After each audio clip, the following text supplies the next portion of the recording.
leo ni leo, inawezekana. Ndoto yao ambayo walisema Mungu bariki nchi yetu ya Kenya, inawezekana. haki iwe ngao na mlinzi, Leo ni leo, tukae na undugu. inawezekana. Haya, vijana hoe, vijana hoe, Nairobi hoe, Kenya hoe, Kenya hoe. Hey, hey.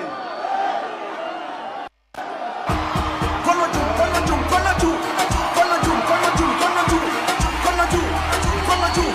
Twende, twende, twende, twende. Vijana mnataka nani? Baba. Na wazee mnataka nani? Iwa mama mnataka nani? Hey. Nimeona na nimeridhika. Mmekuja kwa fujo. Anaye macho na anayesikia na kwanza. Leo nimerudi nyumbani baada ya ziara ya siku 10. Nilikuwa nchi ya Poland, katika mji unaitwa Gdansk.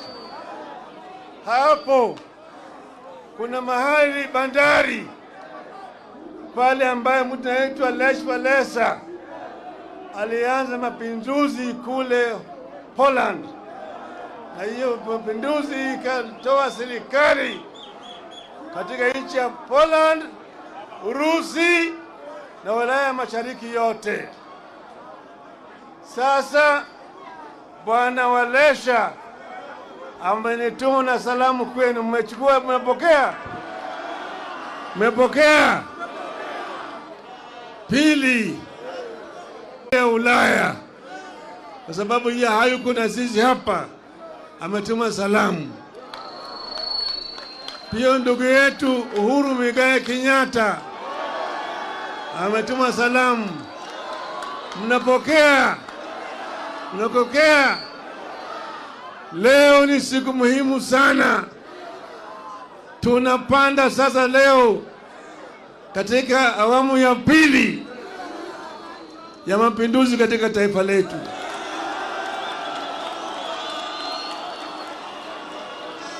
Kwa hivyo nataka mniruhusu kwanza niongee na dunia mzima, nieleze sababu gani nataka kufanya.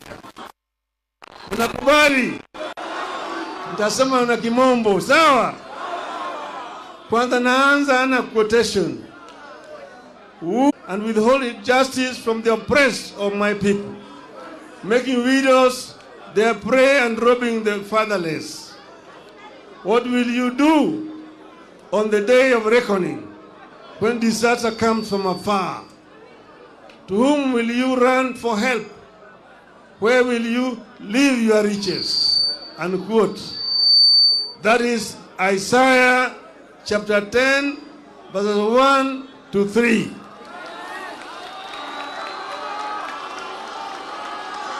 Mr. William Ruto used to love this verse. I hope he still does. Dear Kenyans, last week we were betrayed in this city at our hour of need by voting for the punitive Finance Bill 2023. Yesterday, Mr. William Ruto endorsed this betrayal by signing the Finance Bill into law.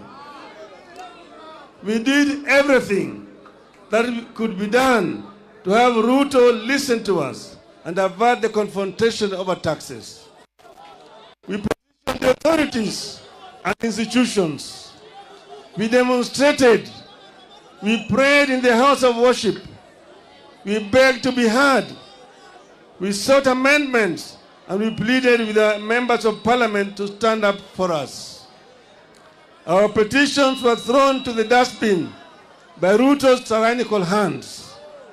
He slighted our pleas and violently disperse our petitioners. Effective next week, therefore, fuel taxes rises from 8% to 16%. We will pay housing tax whether we need a house or not. The cost of basic goods, which has been weighing Kenyans down, is going up from next week again. At a time like this, silence would be a betrayal to the country. Silence would be treason. We cannot be a nation of people who, having eyes, refuse to see, and having ears, refuse to hear. We have suffered a cruel betrayal of our trust and confidence in the ability of our representatives to protect us. We must punish the traitors, and we must force a repeal of the Finance Act. But what happened this past week and yesterday is not just about the Finance Act. This is about the reemergence of a dictatorship under leaders who cut their teeth and honed their political skills in an infamous school of dictatorship. We all know where Mr. William Ruto is coming from. We all know where Rigathi Gachagua is coming from. In the run-up to the vote on the bill, more than 90% of Kenyans rejected it. Even after MPs voted in favor of the bill, polls continue to show that the majority of Kenyans did not like it. However, true to his character as a dictator, Ruto proceeded as if Kenyans had not spoken and he imposed punitive taxes on us without our consent. That is contempt for the people. Democracy. Few individuals can. Last year, Ruto now thinks he can steal anything and get away with it. We have to stop Ruto, and we have to stop it. We have to do it now. We must tell Ruto in no uncertain terms that he has stolen enough for the owners to notice, and he has no more room for stealing the wishes of the people. This gathering must provide an unmistakable response to Ruto and those who think like him, that we are willing and ready to do whatever it takes to roll back dictatorship. This gathering must make it clear to Ruto and all those who are nostalgic about the dictatorship of the past that they will pay a heavy price for their unfortunate experiments. You have some bad news for Mr. Ruto. The betrayal in the city has seeped into every village in Kenya. It has united Kenyans better than any government ever would. While the betrayal has shattered our faith in government and parliament, it has strengthened our faith in ourselves and our power. Consequently, Ruto and all those who think like him are going to learn the painful way never to mess with the people's food, fuel, and freedom.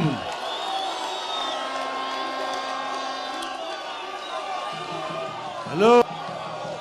Ruto and his ilk are going to learn the hard way that Kenyans are fed up but not helpless. In this time of desperation in the country, Ruto is selling illusions of hope to our people with the phantom proposals that are meant to line the pockets of his cronies. It is wrong. It is cruel. It is evil. The question we must ask ourselves is, can a leader mean well for the people than the people do for themselves? The answer is no. Kenyans must not trust that insider smile that Ruto wears. It is betrayer's kiss. If Ruto meant well, he would have listened to the people. He did not, and now we must fight. Fellow Kenyans, comrades, a regime that has so blatantly ignored and betrayed us does not deserve our delegated power. We are taking back our sovereign power. We are going to the trenches ourselves to fight for ourselves. This regime does not deserve our obedience. We have no obligation to work for the success of a regime that has no interest in our success. We are the people. Sitasimama maovu ya kitawala, sitasimama maovu ya kitawala. Hello? There's no other option left. We must fight. We are going to fight everywhere and anywhere until the Finance Act is repealed. We will adopt a series of acts of civil disobedience.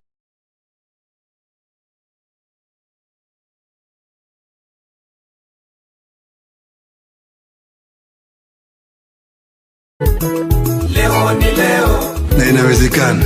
Inawezekana. Leo ni leo. Kenya mpya inawezekana. Inawezekana.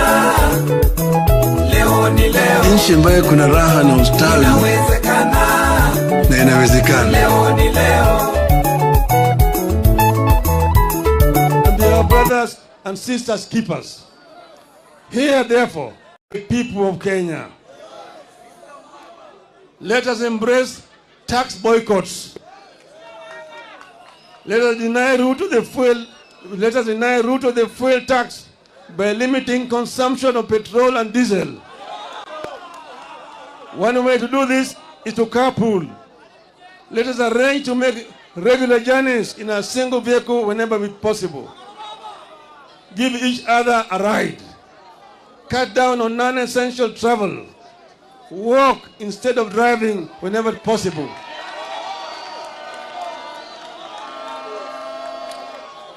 I appeal to all employers to allow their workers time to walk to and from work. I appeal to matatu owners to support tax boycotts. While observing safety measures, maintain the current fare but double your carrying capacity as part of the civil disobedience. Our police officers should support our call by allowing matatus to carry above capacity at current costs so that Kenyans can commute.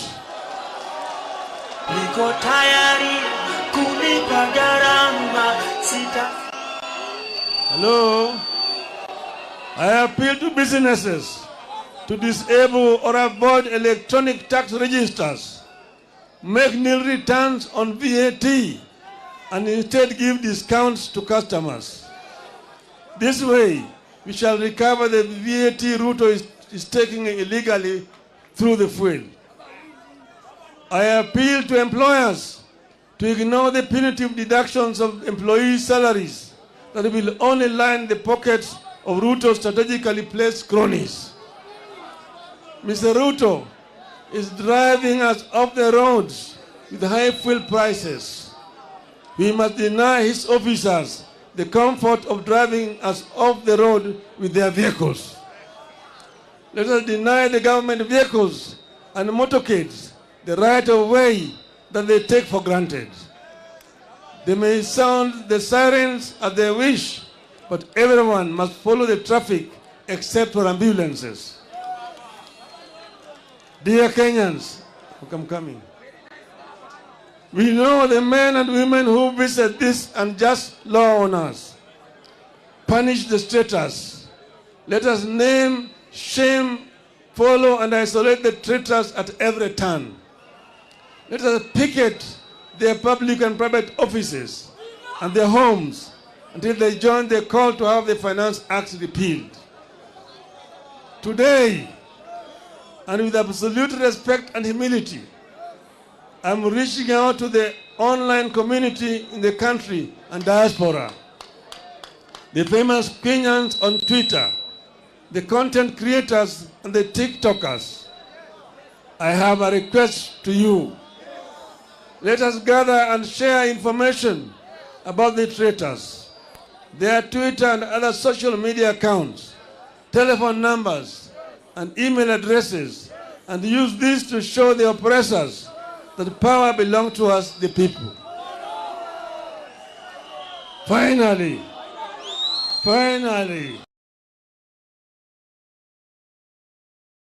bariki nchi yetu ya Kenya, haki iwe ngao na mlinzi, tukae na undugu, amani na uhuru, raha tupate na ustawi, na inawezekana.